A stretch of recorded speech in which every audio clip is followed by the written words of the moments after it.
Hello students, मैं पुनीत राजपूत फिर से हाजिर हूँ आपकी मैथ्स को लेकर। जैसा कि आप लोगों को पता है कि हमारा मोटिव केवल इसको मैथ्स को पढ़ना ही नहीं है बल्कि एंजॉय भी करना है। तो हमने पिछले लेक्चर्स में क्लास 10th के फर्स्ट चैप्टर को डिस्कस किया है। फर्स्ट चैप्टर का जो एक्सरसाइज 1.1 है उसके लिए जो कॉन्सेप्ट है बच्चों वो हम पिछले लेक्चर्स में कर चुके हैं। अगर आप इस वीडियो को पहली बार देख रहे हो तो प्लीज़ आप लोग पहले पिछले वीडियोस को देखें, जिससे कि आपको इस एक्सरसाइज को समझने में बहुत आसानी हो जाएगी। तो बच्चों, अगर आप इसको पहली बार देख रहे हैं तो प्लीज़ पहले उन वीडियोस को देखें जो पहले मैं अपलोड कर चुका हूँ। तो बच्चों, आज हम क्लास 10th के फर्स्ट चैप्टर की एक्सरसाइज 1.1 को डिस्कस करने वाले हैं। ठीक है बच्चों, तो स्टार्ट करते हैं आज का सेशन हम यहाँ से। तो बच्चों, हमारे पास एक्सरसाइज 1.1 में पहला क्वेश्चन है। इसमें तीन क्वेश्चन है इसमें पहले में ही कि हमें कुछ नंबर्स हैं उनके हमें एचसीएफ निकालने हैं। तो जिसमें से बच्चों दो, पहला और तीसरा, हम पिछले लेक्चर्स में डिस्कस कर चुके हैं। तो बेसिकली हम यहाँ पे केवल तीसरा जो पॉइंट है इसको डिस्कस करने वाले हैं। तो बच्चों, तीसरा जो पॉइंट है वो है कि हमें यूक्लिड विभाजन एल्गोरिथम से 196 और 38,220 मतलब 196 और 38,220 इन दोनों का एचसीएफ निकालना है। क्या करना है बच्चों? एचसीएफ निकालना है। तो एचसीएफ निकालना यूक्लिड विभाजन एल्गोरिथम से हम पिछले लेक्चर्स में अच्छी तरह सीख चुके हैं। तो बच्चों, हम यहाँ पे भी वही करने वाले हैं कि इसको यूक्लिड विभाजन एल्गोरिथम से इसका एचसीएफ कैसे निकालते हैं। तो बच्चों, हम क्या करते हैं, एचसीएफ निकालते टाइम हम छोटे वाली संख्या से बड़े वाली संख्या में डिवाइड लगाते हैं। तो जब बच्चों हम 196 का इसमें डिवाइड लगाएंगे और 30,220 में डिवाइड लगाएंगे 196 का, तो बच्चों 195 टाइम जाएगा। तो बच्चों, जो भाग करने का तरीका है वो हम पहले कर चुके हैं। तो ये भाग देना हम रफ में कर सकते हैं। तो मैंने यहाँ पे इसको डायरेक्टली दिखाया क्योंकि हम पहले भाग देकर इसको सॉल्व कर चुके हैं इस तरीके के क्वेश्चंस को, और आई होप भाग देना तो आपको आता होगा। वैसे मैंने भी पिछले लेक्चर्स में इसको डिस्कस किया है। ठीक है बच्चों, तो हमने देखा कि जब हम 196 से 38,220 में डिवाइड लगाते हैं तो 195 पूरा चला जाता है और यहाँ पे रिमाइंडर क्या बचता है? 0। और यूक्लिड विभाजन में हमने यही तो पढ़ा है कि जब हम बड़े नंबर से छोटे नंबर में डिवाइड लगाते हैं और रिमाइंडर 0 आ जाता है, तो जो डिविडेंट होता है जिससे हम भाग लगा रहे होते हैं वही हमारा क्या हो जाता है बच्चों? एचसीएफ हो जाता है। ठीक है, मतलब यूक्लिड विभाजन एल्गोरिथम में लास्ट स्टेप का जो भाजक होता है वही हमारा क्या होता है बच्चों? वही हमारा एचसीएफ होता है। क्लियर है बच्चों? तो यहाँ पे हमारा 196 और 38,220 का एचसीएफ क्या हो जाएगा? 196 ही इसका एचसीएफ हो जाएगा। आई होप बच्चों आपको क्लियर हो रहा होगा। ठीक है, अगर आपको प्रॉब्लम आती है तो पिछले वीडियोस को देखें तो आपको अच्छी तरह से ये भी समझ में आएगा। अब हम अपने नेक्स्ट क्वेश्चन को देखते हैं। बच्चों, हमारा नेक्स्ट क्वेश्चन है, दर्शाइए कि कोई भी धनात्मक विषम पूर्णांक q+1, q+3 या q+5 के रूप का होता है। बच्चों, इस टाइप के क्वेश्चन हम पिछले लेक्चर्स में कर चुके हैं, तो यहाँ पे भी हम इसको उसी तरीके से करेंगे। तो हमें दिखाना है कि कोई भी जो धनात्मक विषम पूर्णांक होते हैं उनको हम 6q+1, 6q+3 या 6q+5 के रूप में लिख सकते हैं, या ये जो विषम धन पूर्णांक होते हैं इस रूप के होते हैं। तो बच्चों, इसको हम दो मेथड से करने वाले हैं, क्योंकि एक मेथड तो मैंने आपको बताया हुआ है जो हमें समझने के लिए बहुत अच्छा है, और एक मेथड वो है जो बच्चों आपके स्कूल्स में और आपके बुक में दिया हुआ है, उसको भी हम डिस्कस कर लेंगे। तो आपको जो अच्छा लगता है आप उसी से करेंगे, मतलब आपको दोनों में से जो समझ में आता है, जो पैटर्न समझ में आता है, आप उस तरीके से करेंगे। ये पूरी तरह से दोनों वैलिड है, आप किसी भी तरीके से इसको कर सकते हैं। तो बच्चों हमारा पहला तरीका जो हम पहले डिस्कस कर चुके हैं कि धनात्मक विषम पूर्णांक क्या होते हैं बच्चों, 1, 3, 5, 7, 9, 11, 13 एंड सो ऑन। हमें पता है कि जो 2 से डिवाइडेबल नहीं होते वो सारे क्या होते हैं, विषम पूर्णांक होते हैं। ठीक है, तो यहाँ हम देखते हैं कि हमारे पास क्या आए थे, 1, 3, 5, 7, 9 और 10, 11 और 13। तो जैसे कि बच्चों हम 1 को लेते हैं, अगर हम 1 में 6 से डिवाइड लगाएं तो कितनी टाइम जाएगा, 0 टाइम जाएगा। तो 1 में जो डिवाइड गया 0 टाइम गया, तो रिमाइंडर क्या बचेगा, फिर 1 बचेगा, क्योंकि 1 में अगर हम 6 से डिवाइड लगाते हैं तो कितनी बार जाएगा, 0 बार जाएगा और 0 आ जाएगा। तो 1 में से 0 गया तो कितना बच्चा बच्चों, 1। तो ये क्या आया, 1 आया, रिमाइंडर यहाँ पे क्या आया, 1 आया।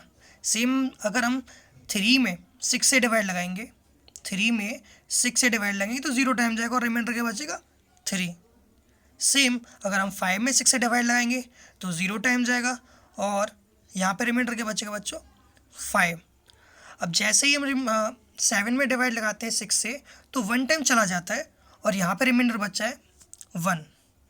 और जैसे ही हम 9 में डिवाइड लगाते हैं 6 से तो बच्चों 1 टाइम चला जाता है और यहाँ पे रिमाइंडर बचता है, कितना बचता है, 3। सेम यहाँ पे रिमाइंडर बचेगा आपका 5। और जब हम 13 की बात करेंगे यहाँ पे 2 टाइम जाएगा और रिमाइंडर बचेगा 1। 15 की बात करेंगे 6 से डिवाइड लगाएंगे 2 टाइम जाएगा, रिमाइंडर बचेगा 3। 17 की बात करेंगे 2 टाइम जाएगा, रिमाइंडर बचेगा 5। तो और भी आगे तक हम इनको कर सकते हैं। ठीक है बच्चों, तो हमें ये पता है कि जितने भी विषम धन पूर्णांक हैं उनमें जो रिमाइंडर है बच्चों 6 से डिवाइड देने के बाद क्या आ रहा है, या तो 1 आ रहा है, या तो 3 आ रहा है, या फिर 5 आ रहा है। तो हम कह सकते हैं बच्चों कि यहाँ पे जो विषम धन पूर्णांक हैं उनको हम 6 क्यूब प्लस 1, 6 क्यूब प्लस 3 या 6 क्यूब प्लस 5 के रूप में लिख सकते हैं। या फिर ये कह सकते हैं कि जो भी विषम धन पूर्णांक होते हैं वो इस मतलब या तो ये या ये इन रूप के होते हैं। आई होप बच्चों आपको क्लियर हो गया होगा। ठीक है, अब हम इसका सेकंड मेथड है उसको भी डिस्कस कर लेते हैं। तो इसका सेकंड मेथड क्या है बच्चों, देखो हमें 6 क्यूब प्लस 1, 6 क्यूब प्लस 3 और 6 क्यूब प्लस 5 के रूप का प्रदर्शित करना है। तो हमें ये पता है कि यहाँ पे जब हम 6 क्यूब प्लस 1 की बात कर रहे हैं या 6 क्यूब प्लस 3 की बात कर रहे हैं तो यहाँ पे जो हमारा डिविडेंट है जिससे हम डिवाइड लगा रहे हैं तो वो क्या है बच्चों, वो हमारा 6 है ना। तो वो जो हमारा 6 है, अगर हम मान लेते हैं कि यहाँ ए कोई पूर्णांक है तो ए में क्या कर रहे हैं हम 6 से डिवाइड लगा रहे हैं और मान लिया कि क्यू टाइम तक वो डिवाइड जा रहा है और माना कि रिमाइंडर कितना बच रहा है, आर बच रहा है। तो बच्चों हमें एक चीज़ पता है कि जो रिमाइंडर होता है वो हमेशा कैसा होता है, या तो 0 के बराबर होगा या 0 से बड़ा होगा। जो शेषफल होता है वो हमेशा 0 के बराबर या बड़ा होता है और भाजक से छोटा होता है। ये बात हमको पता है ना। तो जो 0 होता है, जो शेषफल होता है वो 0 से बड़ा या बराबर होता है और भाजक से हमेशा छोटा होता है। तो यहाँ पे हमारा भाजक क्या है, 6। तो जो रिमाइंडर होगा वो 6 से छोटा होगा, 0 के बराबर या इससे बड़ा होगा। तो हम देखते हैं जो रिमाइंडर है 0 से बड़ा और बराबर मतलब 0 आ सकता है, बड़ा 1, 2, 3, 4 और 5 तक ही होगा, क्योंकि 6 नहीं हो सकता, 6 से छोटा होना है इसको, क्योंकि हमें पता है जो भाजक है उससे छोटा होता है और भाजक क्या है, 6। तो ये 6 से तो छोटा ही होगा, तो ये केवल कहाँ तक आएगा, 5 तक। क्लियर है बच्चों। तो अब हम देखते हैं कि हमारे पास जो रिमाइंडर है वो क्या आ रहा है, 0 से लेके 5 तक। तो अब हम ए को फिर किस रूप में लिख सकते हैं, या तो ए को हम इस रूप में लिख सकते हैं कि ए बराबर 6 क्यूब प्लस 0, क्योंकि रिमाइंडर क्या हो गया अब, या तो 0 हो गया, या फिर क्या हो जाएगा, ए बराबर 6 क्यूब प्लस 1 हो जाएगा, या 6 क्यूब प्लस 3, 6 क्यूब प्लस 2 या 6 क्यूब प्लस 3, या फिर ऐसा हो सकता है कि 6 क्यूब प्लस 4 या 6 क्यूब प्लस 5। तो हमारा जो रिमाइंडर 0 से 1 तक था उससे हमारा जो पूर्णांक ए है वो क्या आया, 6 Q plus 0, 6 Q plus 1, 6 Q plus 2 and ये कहाँ तक आया 5 तक। तो हम जो देखते हैं बच्चों कि 6 क्यू प्लस 0, अगर हम इसमें 6 क्यू में 0 को ऐड करें तो क्या आने वाला है, 6 क्यू आने वाला है। और बच्चों देखो 6 क्यू को हम 2 × 3 के रूप में लिख सकते हैं, 6 है 2 × 3 होता है, तो हमने इसको लिखा 2 × 3 क्यू, जो कि क्या हो जाएगा 6 क्यू। तो 2 अगर इसके मल्टीपल में है तो ये कैसा नंबर है बच्चों, ये तो फिर सम है। और जबकि हम बात किसकी कर रहे हैं, विषम की, तो इसकी बात हम नहीं करेंगे। फिर 6 क्यू प्लस 1 है, ये कैसा है, ये ऑड है। अब क्योंकि 6 क्यू प्लस 2 है, इसमें से अगर हम 2 कॉमन ले लेंगे तो ये भी कैसा हो जाएगा बच्चों, ये भी सम हो जाएगा। और 6 क्यू प्लस 4 है, ये भी कैसा हो जाएगा, सम हो जाएगा। क्योंकि क्वेश्चन में हमें कहा गया है केवल हम विषम धन पूर्णांकों की बात करने वाले हैं, तो यहाँ पे 6 क्यू प्लस आर का जो रूप था इसमें रिमाइंडर 0 से 5 थे, इसमें से सभी पूर्णांकों के लिए, सभी धन पूर्णांकों के लिए हमारे पास रिमाइंडर क्या आ रहा है बच्चों, सभी विषम धन पूर्णांकों के लिए रिमाइंडर क्या आ रहा है, या तो 1 आ रहा है, या 3 आ रहा है, या 5 आ रहा है। तो हम कह सकते हैं कि 6 से डिवाइड देने पर सभी धन पूर्णांकों के लिए विषम धन पूर्णांकों में या तो रिमाइंडर 1 आ रहा है, या 3 आ रहा है, या 5 आ रहा है। तो हम कह सकते हैं कि जो कोई भी पूर्णांक है ए या तो वो 6 क्यू प्लस 1 के रूप का होगा, या वो 6 क्यू प्लस 3 के रूप का होगा, या फिर 6 क्यू प्लस 5। बच्चों यहाँ थोड़ी सी मिस्टेक हो गई है, ये 6 क्यू प्लस 5 होगा, ठीक है। तो हमने देखा कि कोई भी विषम धन पूर्णांक है वो या तो 6 क्यू प्लस 1 के रूप का होगा, या 6 क्यू प्लस 3 के रूप का होगा, या 6 क्यू प्लस 5 के रूप का होगा। तो बच्चों ये क्वेश्चन आपका हो गया कंप्लीट, आपको समझ आ रहा होगा ऐसी मुझे उम्मीद है। तो हम अब अगला क्वेश्चन करने वाले हैं, ठीक है बच्चों। अगला क्वेश्चन है, देखो बच्चों ये बहुत ही प्यारा क्वेश्चन है, ऐसा क्वेश्चन हम पिछले लेक्चर में कर चुके हैं। हमने करा था ना काजू की बर्फ़ी और बादाम की बर्फ़ी वाला, है ना, किया था। तो बिल्कुल वैसा ही क्वेश्चन है ये, इसको हम करने वाले हैं। तो क्वेश्चन, इस टाइप के क्वेश्चंस को करने से पहले बच्चों हमको एक बार इनको अच्छी तरीके से पढ़ना आना चाहिए। मतलब जब तक हम क्वेश्चन को समझ ही नहीं पाएंगे तो करेंगे कैसे, तो हमें इसको पढ़ना है, अच्छे से पढ़ना है। तो इसको पढ़ना स्टार्ट करते हैं। किसी परेड में 616 सदस्य वाली एक सेना की टुकड़ी है, मतलब परेड होती होगी, आप होती है जो आपने देखी होगी, आपने 26 जनवरी पर अपने लाल किले पर होती है ना, तो उसी टाइप की। तो क्वेश्चन भी यही है कि किसी परेड में 616 सदस्य वाली सेना की एक टुकड़ी है और 32 सदस्य वाली एक सेना का बैंड है।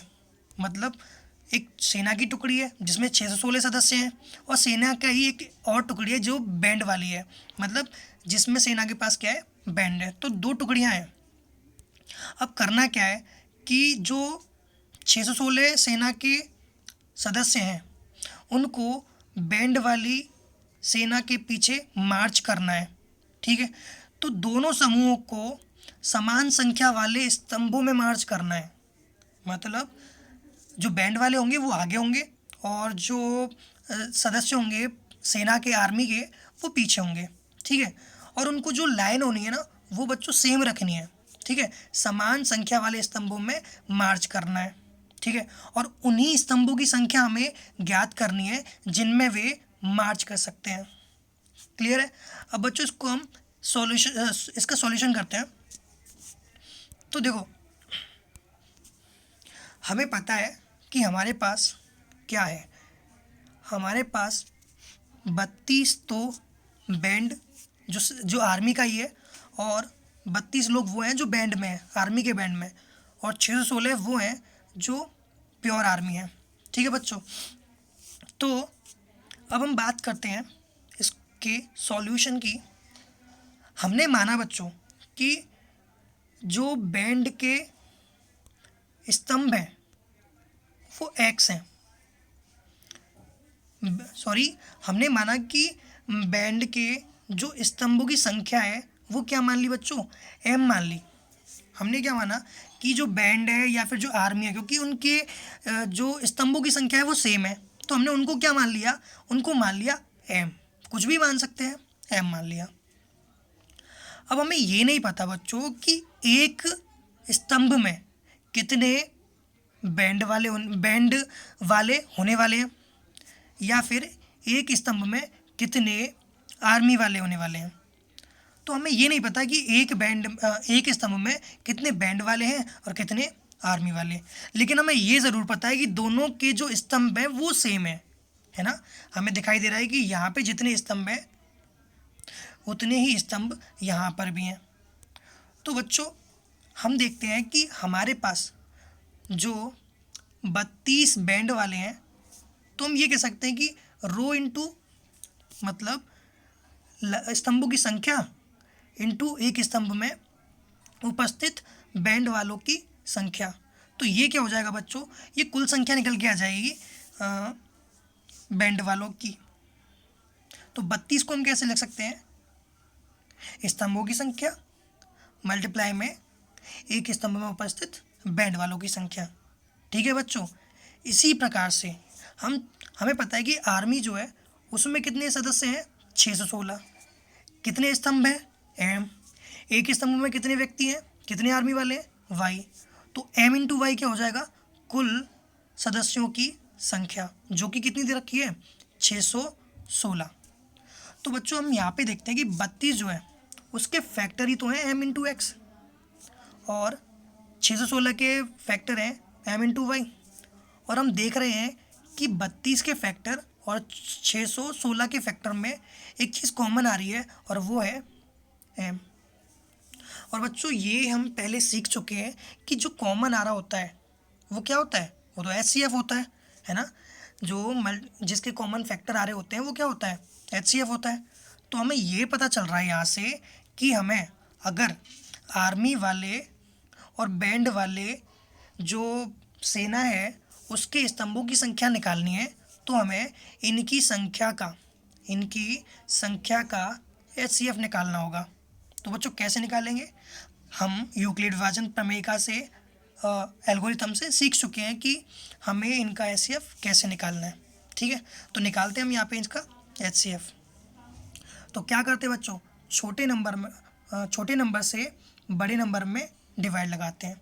तो हमने यहाँ पे 32 से 616 में डिवाइड लगाया, कितने टाइम गया बच्चों, 19 टाइम। देखो यहाँ पे मैंने दिखाया भी हुआ है कि जब हम 32 से डिवाइड देंगे पहले एक बार जाएगा 32 आ जाएगा, फिर 61 में से अगर 32 जाएंगे तो 29 बचेंगे, फिर हम पीछे वाले डिजिट को उतार लेंगे जो कि 6 है, तो ये 296 हो जाएगा। अब फिर 32 से डिवाइड देंगे तो 288 हो जाएगा, जो कितनी बार जाएगा, 9 बार। तो 9 बार जाने के बाद भी रिमाइंडर कितना बच रहा है बच्चों, 8।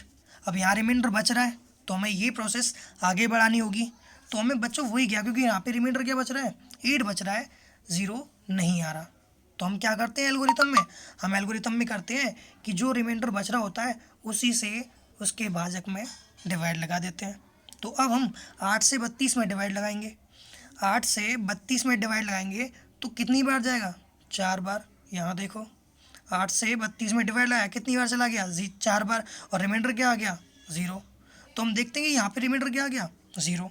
और जैसे ही रिमाइंडर आ जाता है तो उसी स्टेप का जो भाजक होता है वही हमारा क्या होता है, HCF। तो साफ कह सकते हैं 616 और 32 का HCF 8 हो जाएगा। मतलब ये कि मार्च करने में के लिए जो बैंड और सेना के स्तंभों की संख्या होगी वो कितनी होगी, वो 8 होगी।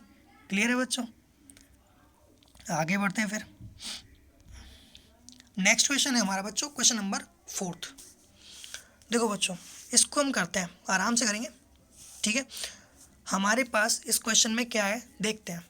क्वेश्चन है, यूक्लिड विभाजन एल्गोरिथम का प्रयोग करके दिखाइए कि किसी भी धन पूर्णांक के वर्ग को 3m या 3m+1 के रूप में होते हैं। मतलब जो होते हैं, क्या कह रहा है ये कि यूक्लिड विभाजन एल्गोरिथम का प्रयोग करके ये दिखाना है कि जो धन पूर्णांक होते हैं वो या तो 3m के रूप के होते हैं या 3m+1 के रूप के होते हैं। ठीक है बच्चों, ये हमें क्या करना है, दिखाना है, शो करना है। ठीक है, अब हम इसको शो करते हैं। तो बच्चों यहाँ पे इसको शो करने के लिए हम क्या करेंगे, कोई भी एक वेरिएबल मान लेंगे जिसको हम पूर्णांक कहेंगे। तो हमने यहाँ पे मान लिया कि x कोई भी एक धन पूर्णांक है। ठीक है, x हमने क्या मान लिया, कोई भी धन पूर्णांक है। अब क्योंकि हमें इसको 3m या 3m+1 के रूप का दिखाना है ना, और वो भी किसको बच्चों, धन पूर्णांक के वर्ग को दिखाना है। वर्ग जानते हो, स्क्वायर, मतलब अगर मैं 2 के वर्ग की बात करूँ तो इसका मतलब ये हो जाएगा 2 × 2। किसी भी संख्या का उसी संख्या से एक और बार मल्टीप्लाई क्या कहलाता है, उसका वर्ग कहलाता है। तो यहाँ पे हम धन पूर्णांकों के वर्ग को 3m या 3m+1 के रूप का दिखाने वाले हैं। इसके लिए हमने क्या किया, पहले मान लिया कि कोई भी x ऐसा है कि एक धन पूर्णांक है। अब हमने 3 से, क्योंकि हमें 3 उसके मल्टीपल में दिखाना है, तो 3 से डिवाइड लगाया x में, माना q टाइम गया, q टाइम उसमें डिवाइड चला गया और रिमाइंडर क्या बचा, r। तो q टाइम गया है, 3 से q टाइम गया है, तो इसको हम 3q लिख सकते हैं, बिल्कुल। तो इसको हम यूक्लिड विभाजन प्रमेय के रूप में कैसे लिखेंगे, ऐसे, x बराबर क्या है, मतलब x कोई पूर्णांक है जिसमें हम 3 से डिवाइड लगा रहे हैं, q टाइम्स आ रहा है और रिमाइंडर r बच रहा है। ठीक है, और हमें ये भी पता है कि r मतलब शेषफल हमेशा या तो 0 से बड़ा होता है या 0 के बराबर होता है और भाजक से छोटा होता है ना। तो यहाँ पे हमारा जो डिवाइज़र था, जिससे हम भाग दे रहे थे, भाजक था, वो क्या था, वो था हमारा 3। तो जो r होने वाला है शेषफल, वो 3 से छोटा होने वाला है और 0 से बड़ा या बराबर होने वाला है। तो इस बीच में कितने नंबर आ जाएंगे, कितने पूर्णांक आ जाएंगे, 0, 1 और 2। यही आ सकते हैं 3 से छोटे और 0 से बराबर या बड़े, तो ये आ गए। तो फिर हम x को, मतलब इस पूर्णांक को हम कैसे लिख सकते हैं, या तो 3q के रूप में लिख सकते हैं, या 3q+1 के रूप में लिख सकते हैं, या 3q+2 के रूप में लिख सकते हैं। ठीक है बच्चों, अब हमें बात करनी है इसके वर्ग की। तो हमने क्या किया, इस x का वर्ग कर दिया, और x क्या था, 3q, तो हमें 3q का भी वर्ग करना पड़ेगा। और 3q का वर्ग करने पर क्या होगा बच्चों, 3 का वर्ग हो जाएगा और q का वर्ग हो जाएगा। तो 3 का वर्ग क्या होता है, 3 का वर्ग होता है 9, और q का वर्ग क्या रहेगा, q का वर्ग ही रहेगा। और 9 को हम बच्चों लिख सकते हैं 3 × 3q², मतलब 9q² को हम 3 × 3q² भी तो लिख सकते हैं।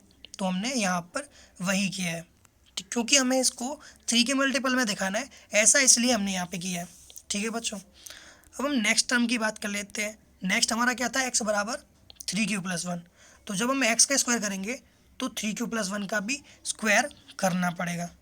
तो बच्चों यहाँ पे अगर हम देखते हैं कि ये 3q+1 का होल स्क्वायर, ये फॉर्म बन रही है a+b का होल स्क्वायर वाली। तो a+b का होल स्क्वायर का फॉर्मूला क्या होता है बच्चों, ये होता है a² + b² + 2ab। आपको याद होगा, नहीं है तो आप अब याद कर लीजिए इसे कि a+b का होल स्क्वायर क्या होता है, a² + b² + 2ab। ठीक है बच्चों, तो हमने देखा कि जो x नेक्स्ट वाला था उसको हमने किस रूप में लिखा, x का स्क्वायर मतलब 3q+1 का स्क्वायर। तो जब हम 3q का स्क्वायर करेंगे तो 3 का भी स्क्वायर होगा, क्या हो जाएगा 9, और q का स्क्वायर हो जाएगा 3q²। a² हो गया। अब हम b का स्क्वायर करेंगे, b क्या है यहाँ पे 1, और 1 का स्क्वायर कितना होता है बच्चों, 1 ही होता है। फिर हम 2ab करेंगे और 2ab क्या आ जाएगा 6q। ठीक है बच्चों, तो हमने इसको इस रूप में लिखा। अब इस 1 को हम क्या कर सकते हैं, पीछे लिख सकते हैं और इनको पास में लिख सकते हैं। वही हमने यहाँ पे किया कि 9² और 6q को पास लिखा। और बच्चों हम यहाँ देख सकते हैं कि 9 भी 3 का मल्टीपल है और 6 भी 3 का मल्टीपल है। तो 9 और 6 इन दोनों में से हमने क्या किया बच्चों, 3 कॉमन ले लिया। 3 कॉमन ले लिया तो ये बचेगा 3q² और ये बचेगा 2q, और ये जो 1 है वो उसको तो हम पीछे लिख ही चुके हैं। तो ये जो फॉर्म आई वो किस रूप में आई बच्चों, 3 into 3q² plus 2q plus 1।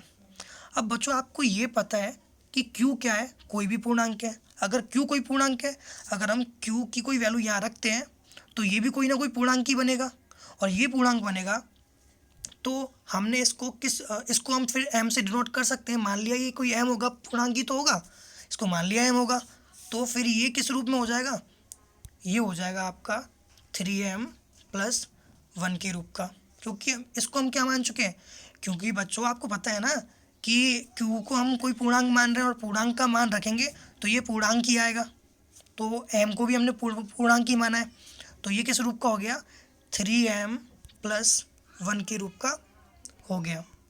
Clear है बच्चों। नेक्स्ट स्टेप की भी बात कर लेते हैं, x²।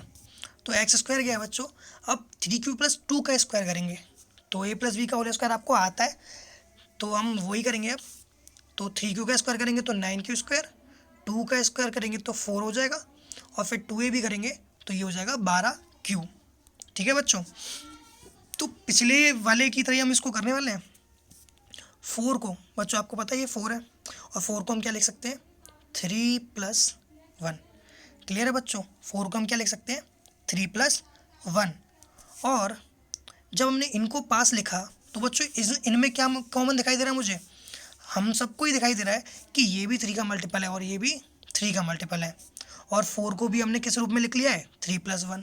तो इन तीनों में 9q², 12q और 3, इन तीनों में क्या कॉमन है बच्चों, 3 कॉमन आ रहा है, तो हमने इन तीनों में से 3 कॉमन ले लिया, और जो पीछे वाला 1 है वो पीछे ही है। तो इस फॉर्म को हमने किस रूप में लिख दिया, तो x² को इस बार हमने किस रूप में लिखा, 3। अब इसको भी बच्चों दोबारा से हम क्या मान सकते हैं, क्योंकि जब हम यहाँ पे q का मान कोई पूर्णांक रखेंगे तो ये पूरा क्या आने वाला है, पूर्णांक आने वाला है, उसको हम m से मान लेते हैं कि वो m होगा। तो इसको भी हमने किस रूप में लिख के दिखा दिया बच्चों, इसको भी हमने लिख के दिखा दिया 3m प्लस 1 के रूप में। तो अगर हम बच्चों बात करें कि पहले हमने लिख के दिखाया इसको 3, इसको भी हमने जो m मान लिया था, तो पहले हमने लिख के दिखाया 3m, फिर ये आया था 3m प्लस 1, और नेक्स्ट वाला भी क्या है बच्चों, 3m प्लस 1।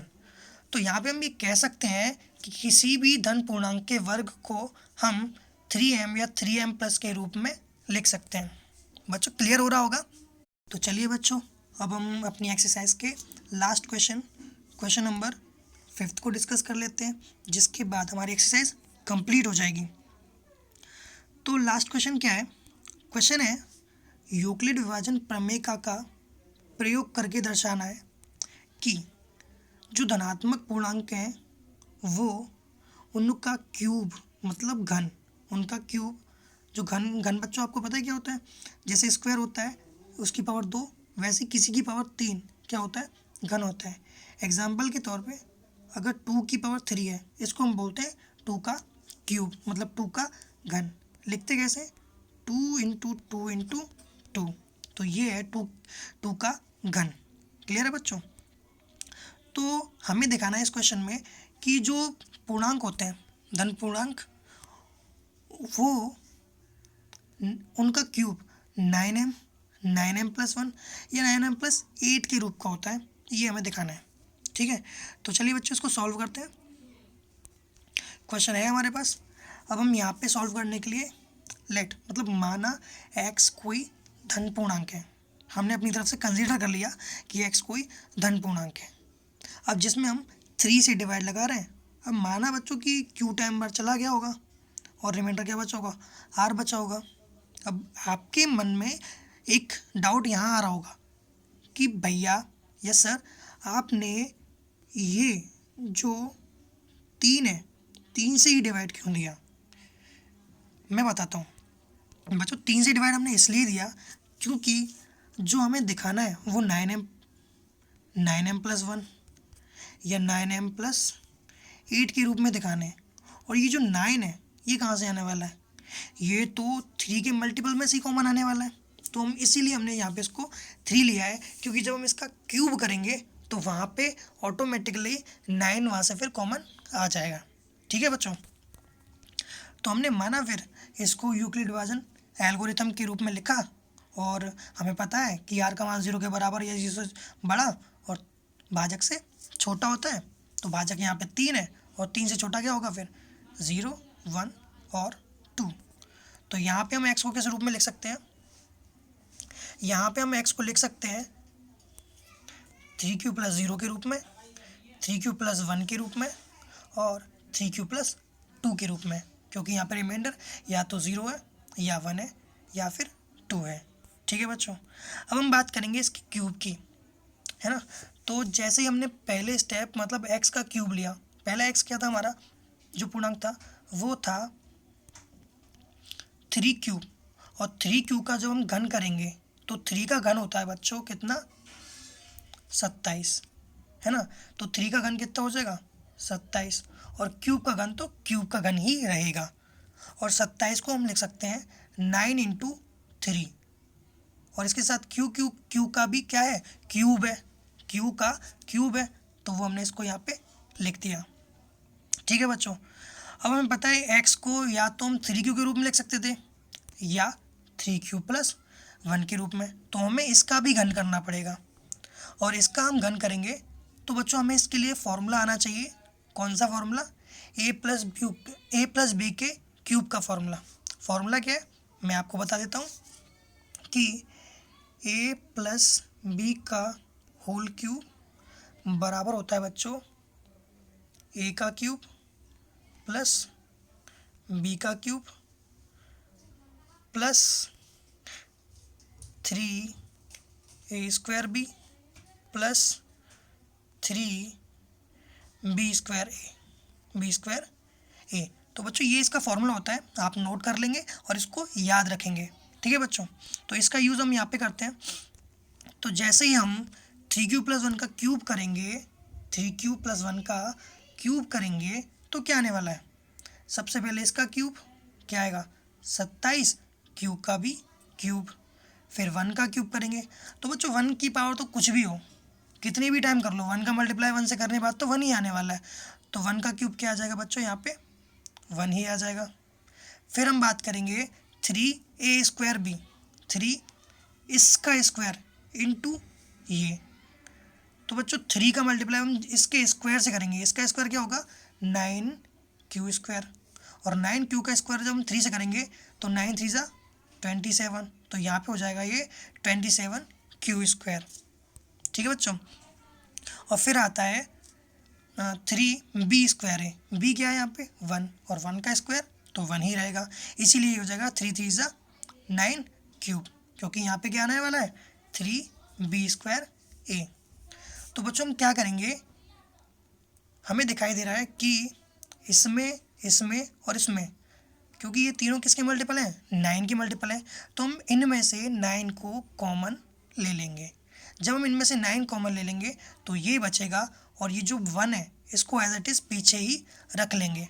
ठीक है बच्चों, तो जैसे ही 9 कॉमन आ गया तो ये वाला जो पोर्शन है हमारे पास आया।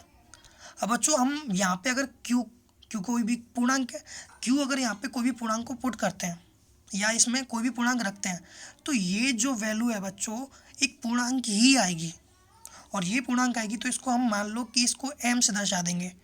तो ये जो पूर्णांक है इसको हमने किस रूप में लिख सकते हैं 9m + 1 के रूप में। तो हमने देखा बच्चों इस वाले में कि जो भी पूर्णांक था उसके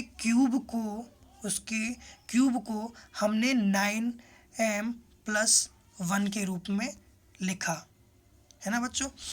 सेम हम लास्ट वाले स्टेप में कर लेते हैं कि यहाँ पे x जो है वो 3q + 2 के रूप का होगा, और 3q + 2 के रूप का होगा तो यहाँ पे भी हमें इसका भी घन करना पड़ेगा। इसका घन करेंगे तो क्या हो जाएगा बच्चों 27 का क्यूब, मतलब 27 क्यूब आ जाएगा 3 का क्यूब करने पर, 3q का क्यूब करने पर 2 का क्यूब कितना हो जाएगा 8 हो जाएगा। फिर करेंगे 3a² b, ये आ जाएगा, और फिर 3b² a तब ये आ जाएगा। तब हम क्या करेंगे इन सब में से 9 कॉमन ले लेंगे, तब ये जो बचेगा फिर हम यहाँ पे भी q का कोई भी पूर्णांक पुट करेंगे, ये भी पूर्णांक ही आने वाला है जिसको हम m से रिप्रेजेंट कर देंगे। तो ये जो टर्म है इसको हम किस रूप में लिख पाएंगे, 9m + 8 के रूप में। तो ये बच्चों आपका हो गया क्वेश्चन कंप्लीट। तो हमने क्या किया, जो धन पूर्णांक थे उनको, उनके वर्ग को या तो 9m के रूप में लिखा, या 9m + 1 के रूप में लिखा, या 9m + 3 के रूप में लिखा।